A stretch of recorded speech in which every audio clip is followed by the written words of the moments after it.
Mi to dosta povezujemo i sa palijativom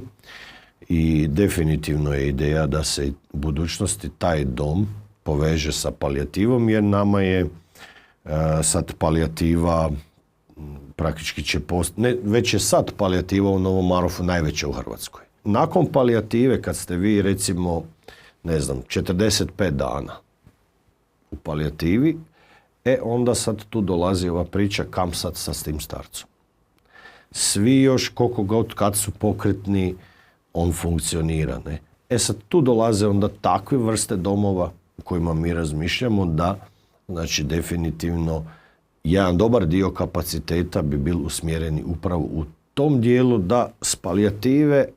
odmah starac može preći u takav dom gdje je on dodatno još zbrinuti i naravno koji onda i nešto košta i to je sad to da prvenstveno mi želimo tu ući kao dio županijske ustanove i dio financiranja preko Ministarstva